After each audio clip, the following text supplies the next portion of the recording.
오늘 드릴 말씀은 순례자가 명심해야 할 일, 명심해야 될 일에 대해서 말씀을 드리겠습니다. 이 세상을 살아가는 우리 모두는 목적지를 향해서 나가는 순례자와 같은 자들입니다. 우리의 일생은 마치 집을 떠난 나그네가 목적지를 향해서 한 걸음 한 걸음 앞으로 나가는 것과 같은 그런 삶이라고 할 수가 있겠죠. 목적지에 잘 도착하기 위해서 우리는 조심스럽게 앞으로 전진을 합니다. 이 한평생을 살아가면서 좋은 때도 있지만 또 어려울 때도 있고, 또 우리 앞에 가는 길에 우리의 가는 길을 어렵게 하는 장애물들도 많이 나타나기도 합니다. 그럴 때마다 우리는 그것들을 극복하면서 계속해서 앞으로 나가면서 일생을 살아가는 자들입니다. 이렇게 우리의 삶의 길을 성공적으로 나아가서 목적지에 잘 도착하면 그는 참 잘 살았다, 성공적으로 살았다, 이렇게 할 수 있겠죠. 그러나 우리 모두가 다 바라던 대로 성공을 하며 살기는 쉽지 않습니다.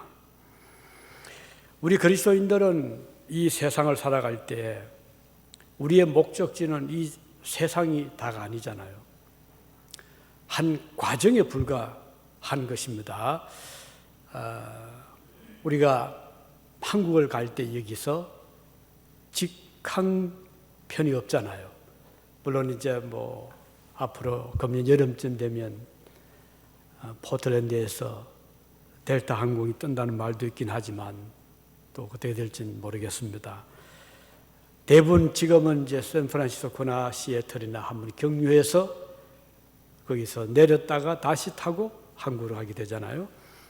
이런 비행기 여행에 비유한다면 우리가 천국에 들어갈 때 이 세상이라고 하는 한 과정을 쭉 겪게 돼 있잖아요. 그래서 어떤 사람은 좀 길게 사시는 분도 있고 또 좀 짧게 사시는 분도 계시는데, 이렇게 한 과정을 쭉 겪은 다음에 죽음이라는 그 문을 통과해서 천국으로 들어가는, 이것도 우리의 삶의 한 여정으로 볼 수가 있겠습니다.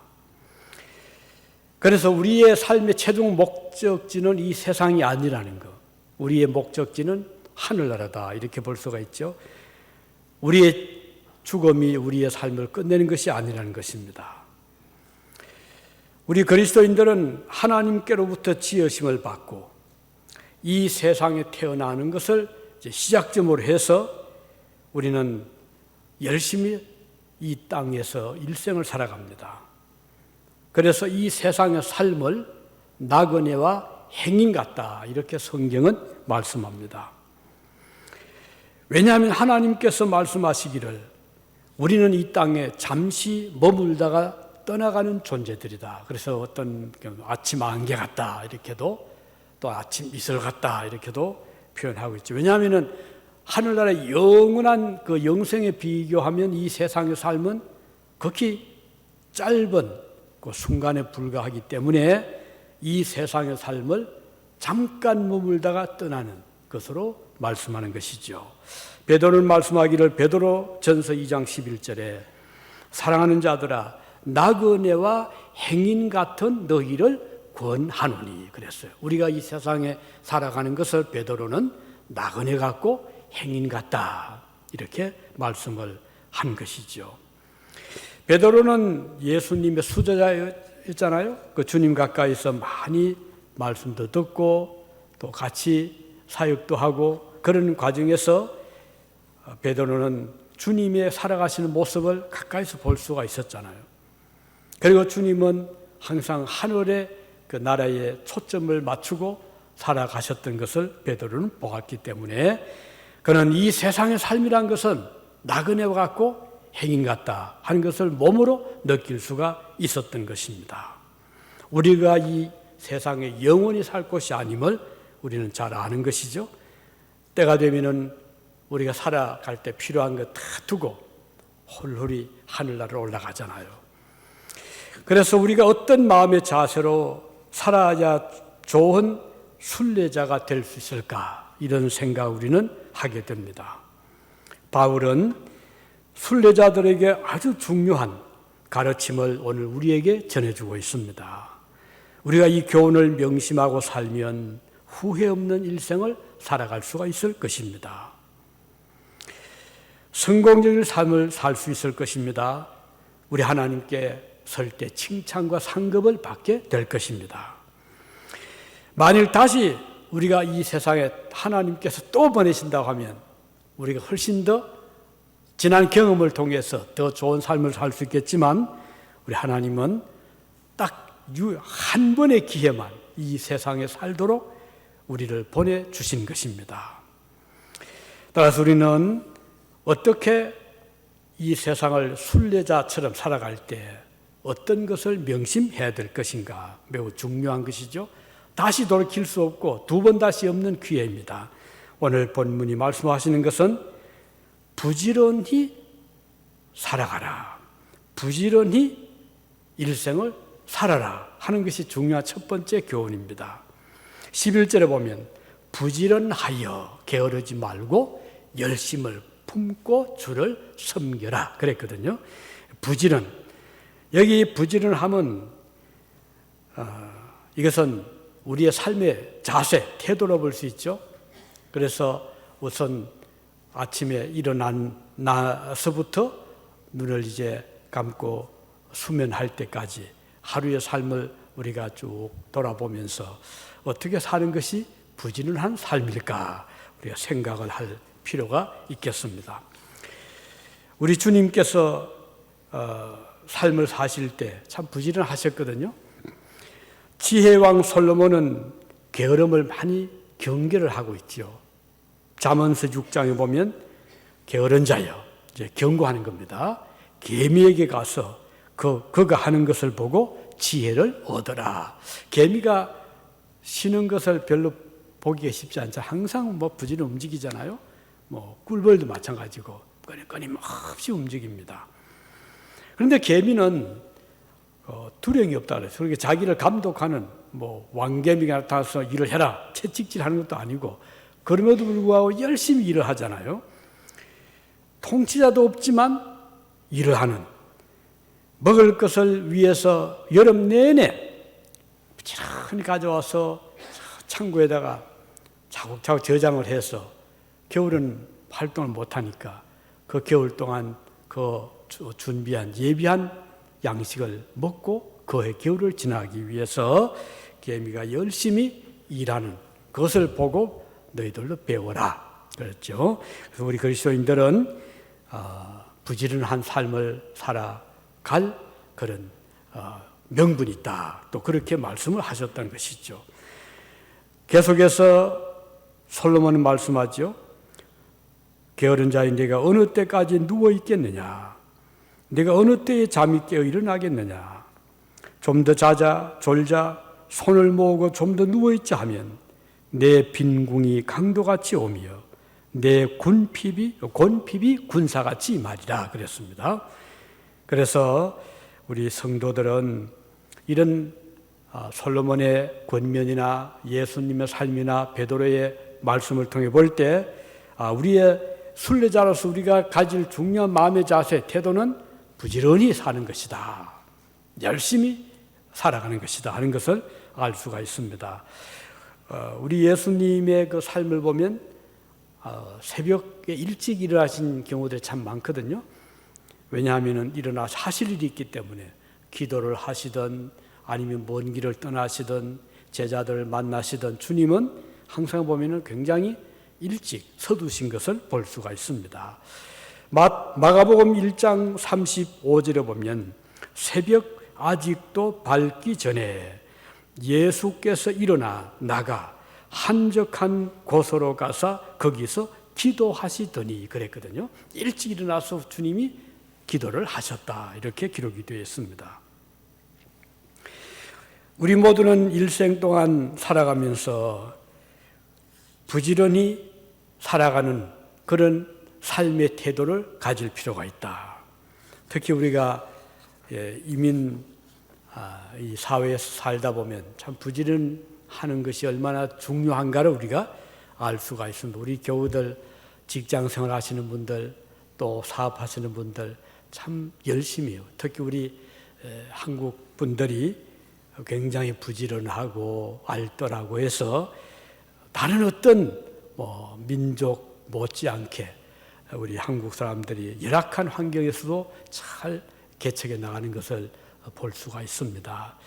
초창기 하와이 이민자들이 주로 기독교인들이 많이 왔어요. 인천에 가면 내리감리교회라고 있습니다. 오래된 교회인데요.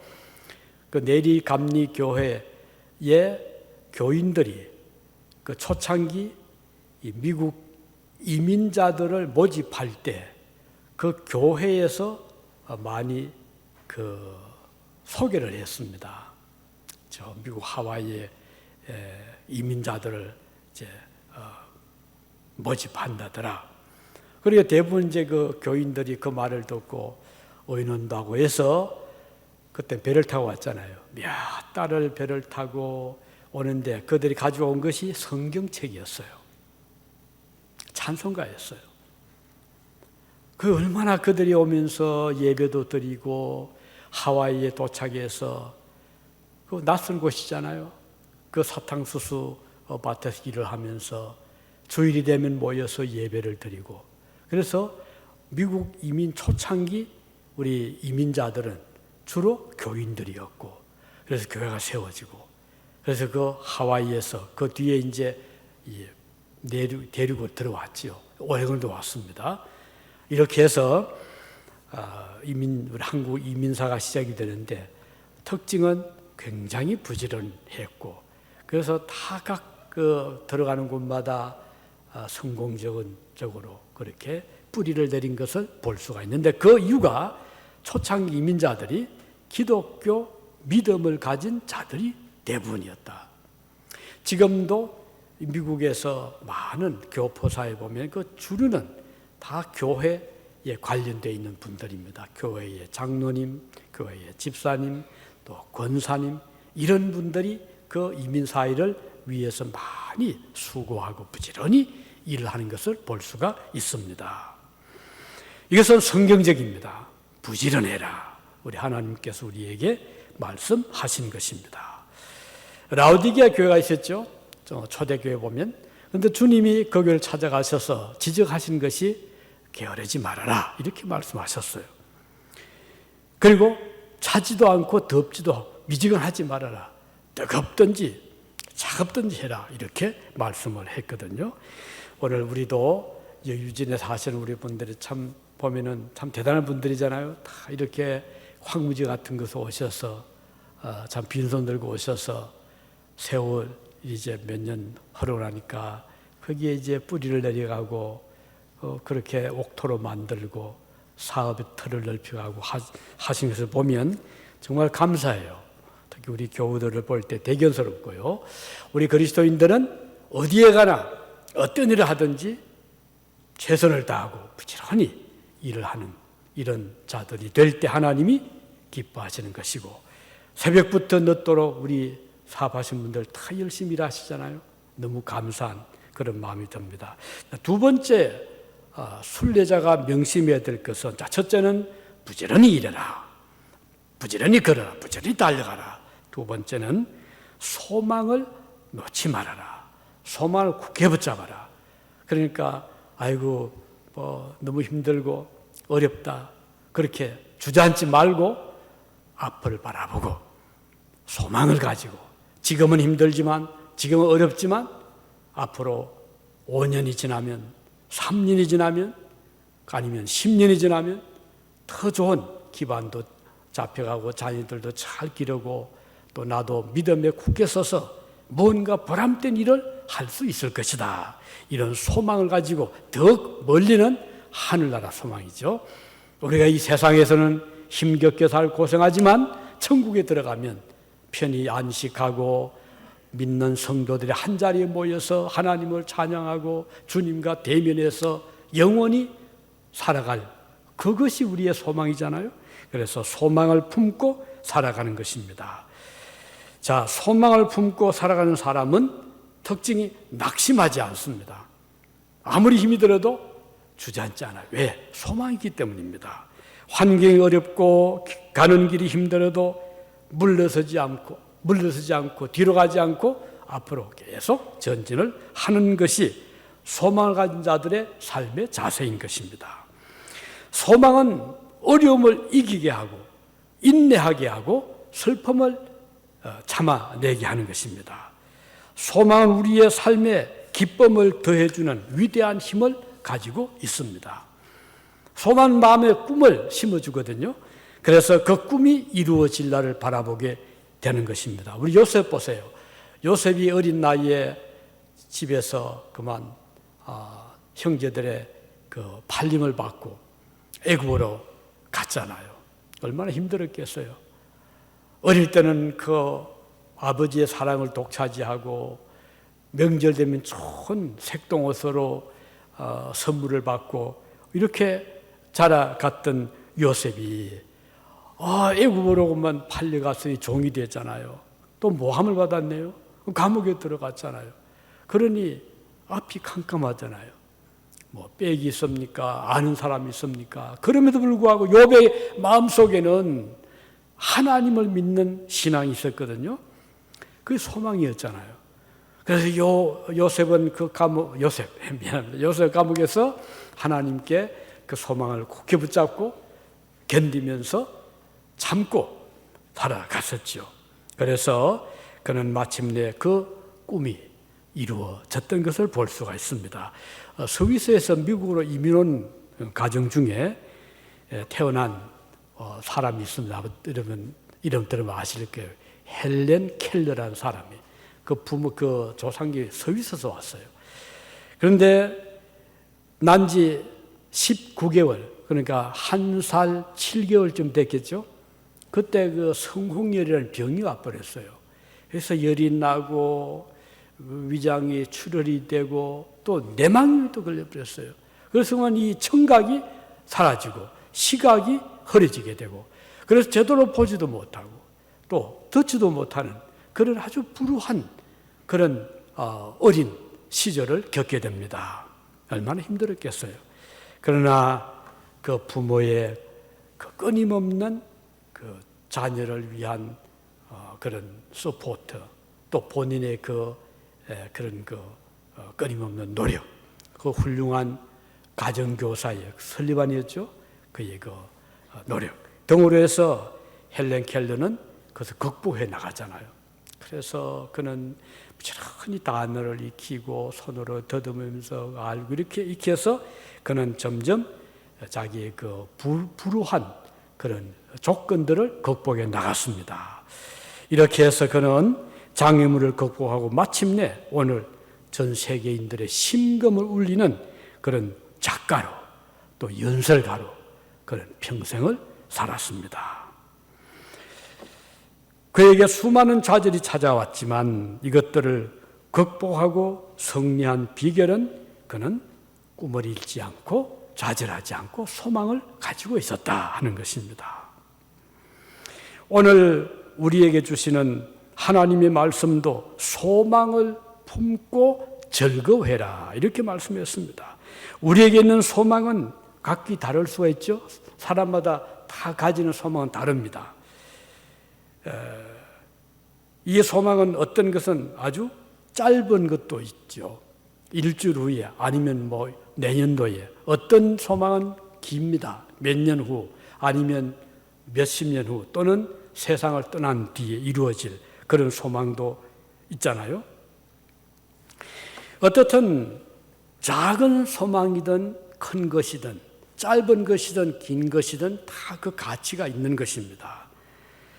우리 그리스도인들에게는 영원한 소망이 있잖아요. 죽음을 건너뛰는 이겨나가는 그런 소망이 있잖아요.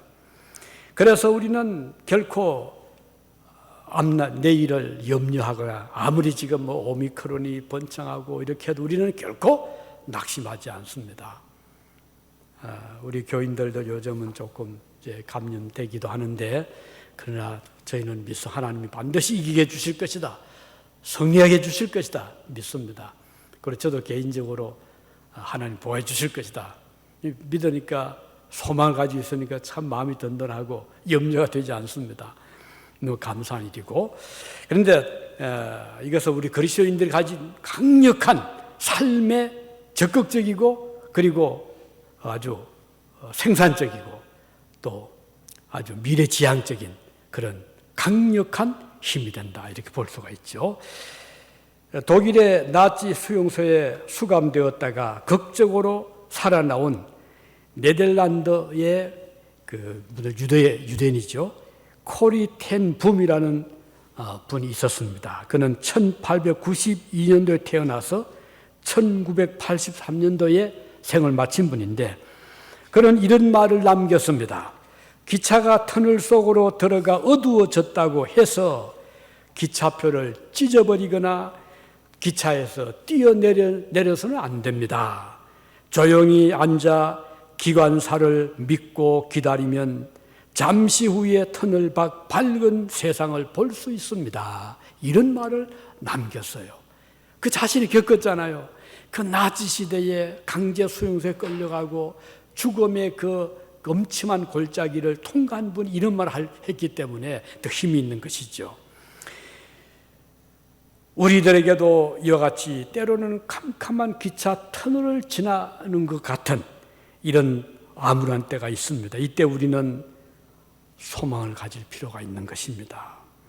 우리의 삶의 기관사가 되시는 예수 그리스도께서 우리를 밝은 빛이 비추는 터널 밖으로 반드시 인도해 주시리라 하는 믿음을 가지게 되는 것입니다.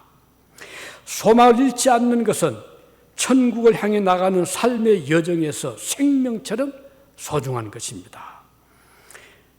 이런 사람은 어떤 어려운 중에서도 낙심하지 않고 절망하지 않고 소망을 가질 수가 있는 것이죠. 물론 우리가 일이 잘 풀리고 순조롭게 진행되면 너무 좋지만은 이 세상의 삶이 그렇지는 않잖아요. 반대되는 경우들 많이 있습니다. 이럴 때도 우리는 하나님을 찬송하고 바라보고 소망을 가질 수가 있는 것이죠. 바울과 실라가 빌립보 감옥에 갇혔잖아요. 매를 실컷 맞아서 온몸 피투성이 돼. 그 옛날에 무지막지하게 얼마나 힘들었습니까? 로마 시대 때 감옥이잖아요. 지금도 유럽에 가면요, 그 옛날 로마 시대 때 흔적이 있어요. 우선 하나는 알프산 쪽 가면은 로마 그 군인들이 이제 그 알프산을 넘어가기 위해서 닦아놓은 길이 아직도 흔적이 있습니다. 바닥이 뭐 돌로 되어 있어요. 그 벌써 1000년이 넘었잖아요. 그런 아주 그 깎아지는 듯한 그런 산맥을 뚫고 로마 군인들이 지나가. 또 그들이 썼던 온천이 있습니다. 독일에도 뭐 바덴은 말이 독일 말, 이게 그 베스라 말이거든. 그 목욕 그런 뜻이죠. 바덴 곳이죠. 그 온천이 많아요.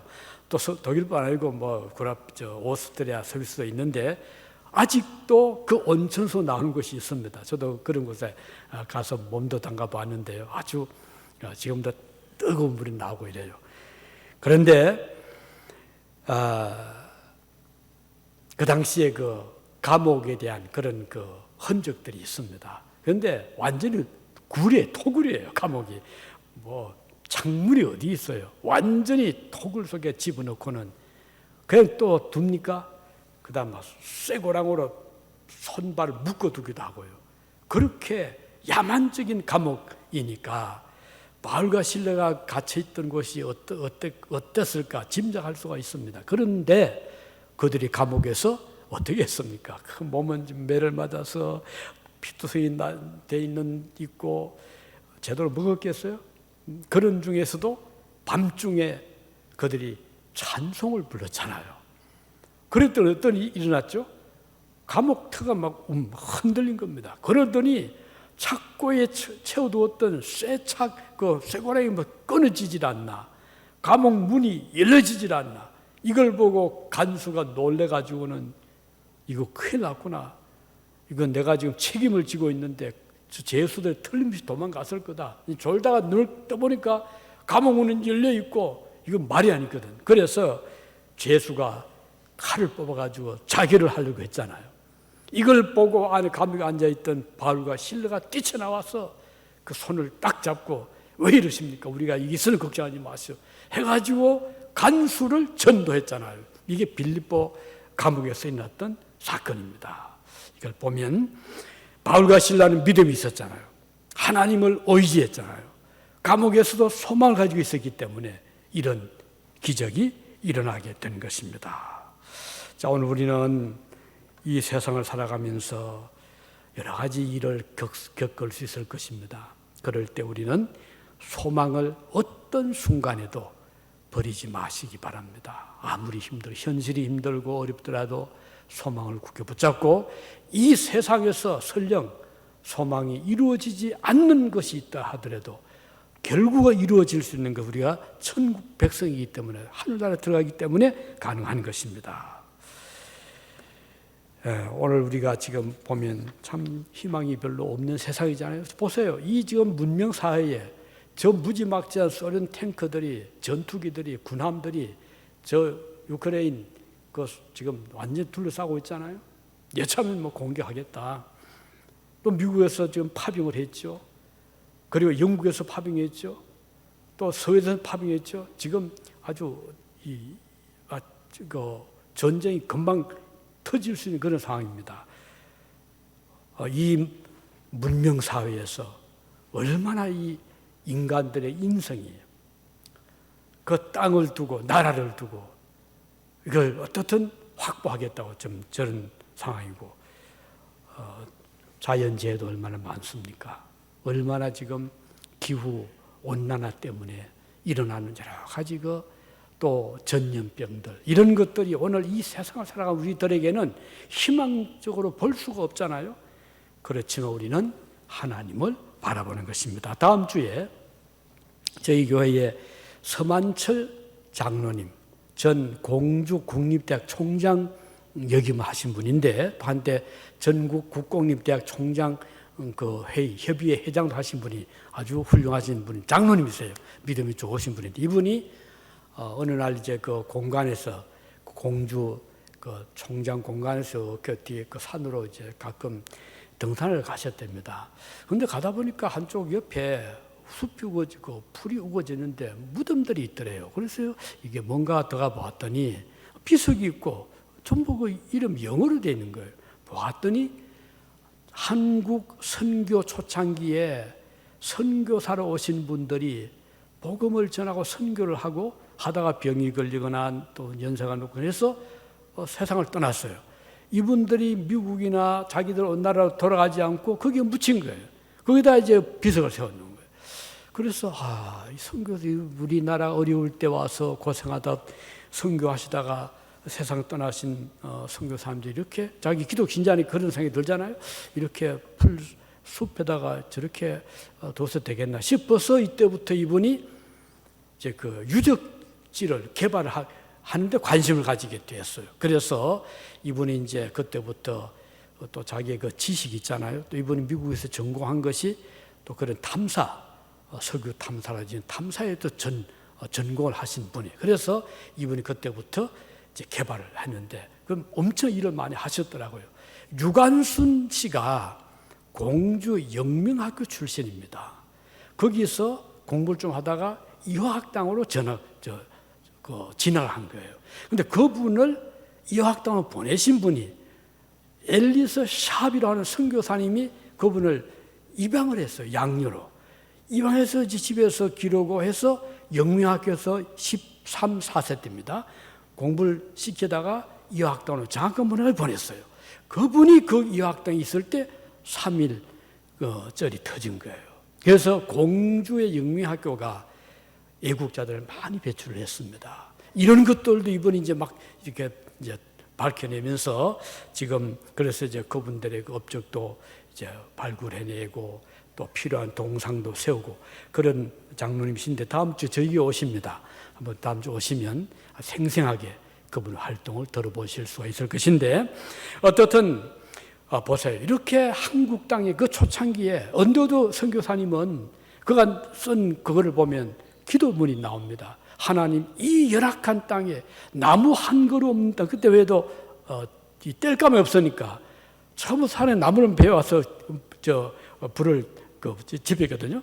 나무 한 그루 없는 땅, 이 메마른 사막 같은 땅, 왜 저를 보냈습니까? 그런 기도문이 나와요. 그러면서 끝에 가서 그러나 앞으로 이 땅이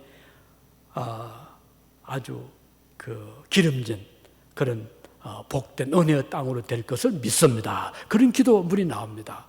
이렇게 선교에서 또 공주에서요, 놀란 것은 당시에 한양, 서울에서는 5세 이하의 아이들 사망률이 50%였답니다. 그러니까 예를 들면 10아이가 태어나면 5은 5세 이하에만 죽어버려요. 그런데 공주에서는 5%가 안 된 거예요. 죽는 사망률이. 이게 어떻게 된 거냐? 조사를 해보니까 공주에 오신 선교사님들이 가만히 보니까 아이들이 죽는 그 이유가 영양실조라는 것을 알았어요. 그래가지고는 젖소를 구입을 해가지고 그 공주에서 젖소를 키워가지고 아이들에게 그 옛날에 먹인 거예요. 아이들이 죽지 않는 거예요. 그런 일들도 이분이 그걸 밝혀낸 거예요. 대단한 거죠. 이렇게 해서 한국 초창기에 먹을 것이 없고 살 길이 막막할 때 선교사님이 와서 학교를 세웠잖아요. 병원을 세웠잖아요. 고아원을 세웠잖아요. 그리고 영양을 또 우유 같은 것을 공급을 하고, 또 한 가지는 재밌는 게 그때 말이죠. 그 옛날에 과일을 겨울에 먹을 게 없잖아요. 그래서 여름에 나온 과일들을 캔을 만드는 요즘 통조림이에요. 과일 통조림을 학교에서 학생들에게 만드는 걸 가르쳤더라고요. 아주 그분 놀랐어요. 그 공주 시골에서 그 이유가 선교사님들이 활동했기 때문입니다. 그래서 저 덴마크에서 오신 분들, 미국, 캐나다 이런 데서 오신 분들이 연합을 해가지고 그 아주 땅을 확보하고 거기에 이제 집도 짓고 학교도 건축하고 또 거기에 이제 교회도 세워서 이렇게 선교 활동을 많이 했더라고요. 어떻든 우리는 열악한 이 세상에 살지만 꿈을 가지고 언더우드 선교사님이 기도했듯이 지금은 나무 한 그루 없고 이렇게 열악하지만 앞으로 이 땅이 은혜의 동산이 될 것입니다. 그 소망이잖아요. 지금 그대로 됐잖아요. 우리 한국이 세계적으로 보면은 얼마나 지금 발전했습니까? 그 당시에도 아주 가난하고 힘들었던 우리 대한민국이 지금은 세계 아주 경제적으로 또 문화적으로 지금 세계 BTS라든지 체육계라든지 한국이 두각을 드러내고 있잖아요. 이런 것은 그 어려울 때도 소망을 가지고 있었던 우리 믿음의 선조들이 그 땅에 복음의 씨를 뿌리고 이렇게 꿈을 잃지 않고 믿음으로 살 때 오늘 대한민국이 이렇게 탄생이 됐다, 이렇게 볼 수가 있는 것입니다. 엘리야 시대 때 3년 6개월 동안 땅에 비가 안 왔어요. 얼마나 가물었습니까? 그러니까 짐승들이 목이 타서 죽질 않나, 주민들이 굶어 죽질 않나, 이럴 때에 엘리야가 기도했잖아요. 하나님께 기도할 때 하늘이 열리고 비가 쏟아졌습니다. 이것은 꿈을 잃지 않고 소망을 잃지 않고 기도했던 하나님의 종들의 기도가 있었기 때문입니다. 또 한 사람 기도가 있었죠. 조지 뮬러, 영국의 고아의 아버지로 하죠. 이 조지 뮬러가 1805년에 태어나서 98년 세상을 떠나신 분이신데, 그는 고아의 아버지로 불렸어요. 그 당시에 이제 세계대전 끝에 많은 고아들이 길거리에 다니는 것을 보고 그들을 자기 집으로 처음에는 데리고 와서 먹여주고 입혀주고 하다가 나중에 큰 고아원이 됐어요. 에슬리 다운이라는 큰 고아원을 세워서 아이들을 돌보고 있었는데, 어느 추운 겨울날 그만 갑자기 그 고아원의 그 히팅 시스템 보일러가 터져버렸어요. 이게 작동이 안 되는 거예요. 날은 엄청나게 추운데 그래서 보일러를 고치려면 바로도 못 고치잖아요. 그 몇날 며칠도 걸려야 되는데 비상이 걸렸어요. 사람들은 조지 물러에 뛰어와서 목사님 큰일 났습니다. 영아들이 있는 건물에도 보일러가 고장나서 아이들이 다 얼어 죽게 되었습니다 하고서 막 호소를 하는 거예요. 아우성이었어요. 그때 이 모든 외침을 뒤로하고 이 조지 물러 목사님이 성경 찬송을 딱 들고 찾아간 곳이 교회였어요. 교회 가서 엎드려서 통곡을 하면 기도를 한 거예요. 지금 우리 아이들 하나님 맡기시는데 이 아이들을 얼어 죽지 않게 해주십시오. 그랬더니 기적이 일어난 거예요. 갑자기 그렇게 차가운 바람이 막 불어닥치던 그 영국에 어디서 저 동남풍이 따뜻한 바람이 불어왔는데 갑자기 그만 날씨가 봄처럼 된 거예요. 일주일 이상 그렇게 된 거예요. 그 기간 동안 보일러 부치를 고쳐서 다 고치고 났자 이제 보일러가 막 작동되었을 때 다 추위가 온 거예요. 이 실제 있어도 이래요. 이렇게 믿음의 사람들은 역경 중에서 낙심하거나 포기하지 않습니다. 그럴 때도 기도하는 거예요. 하나님은 우리의 기도를 들어주시는 것입니다. 우리 하나님은 우리의 때를 주관하시고 역사하시는 것이죠. 조지 물러가 부러지져 간구하는 동안 일어났던 그 역사가 오늘도 하나님 백성들이 기도할 때 일어나게 되는 것입니다. 자, 그는 고백했습니다. 하나님께서 자기의 기도를 5만 번 이상을 들어주셨습니다. 이렇게 고백을 했습니다. 그는 또 이렇게 고백합니다. 하나님은 한 번도 나를 실망시키시지 않으셨다. 이 40년간 사역의 역사가 주님의 신실하심을 보여주는 산 증거이다. 이렇게 고백을 했습니다. 오늘도 우리 하나님 살아계십니다. 그는 우리 아버지이십니다. 우리의 모든 필요한 것을 채워주시고 삶을 책임져 주시는 분이십니다. 우리 성도들의 쓸 것을 공급하시는 분도 우리 아버지 하나님이십니다. 우리를 하여금 선한 일 하게 하시는 분, 손님을 대접하게 한다거나 어려운 자들을 돕게 하는 분도 우리 하나님이시라는 것입니다. 우리 내 힘으로 이런 일을 감당하려고 하면 너무 힘들어요. 얼마 못 갔으면 좌절해버려요. 그렇지만 내가 하는 이 일은 하나님이 나에게 하게 해주시는 힘을 주시기 때문이라는 이 믿음으로 하게 되면 아무리 일을 해도 더 일할 수 있는 힘을 하나님이 더해 주시는 것입니다. 하나님께서 공급하시는 힘으로 일을 하게 될 때 하면 할수록 힘이 나고 능력이 나타납니다. 오늘도 우리 하나님께서 주시는 힘으로 열심히 달려가는 우리 모두가 되시길 바랍니다. 이제 말씀했습니다. 순례자, 천국을 바라보고 나가는 자들은 명심해야 될 것이 있습니다. 첫째로 부지런하자. 게으르지 맙시다. 이것은 하나님 주신 재능을 우리가 10분 활용하는 것이잖아요. 부지런하자. 두 번째는 소망을 잃지 말자. 그리고 세 번째는 우리가 기도에 이 조지 물러처럼 바울과 실라처럼 기도하며 찬송하며 하나님의 도움을 구하면서 나가자. 할 때 이렇게 나갈 때 하나님 우리에게 우리가 바라는 대로 기도하는 대로 소망하는 대로 하나님은 이루어 주시고 그리고 잘 이겨나가게 하신다는 것을 기억하시고 2022년도 한 해 동안 우리 앞에 어떤 일을 우리 아직은 모릅니다. 이 코로나가 얼마나 더 갈지 모르지만 우리가 분명히 아는 것은 하나님은 우리와 함께 주신다. 우리를 인도해 주실 것이라는 믿음을 가지시고 이 한 해를 믿음으로 승리해 나가시기를 바랍니다. 기도하겠습니다.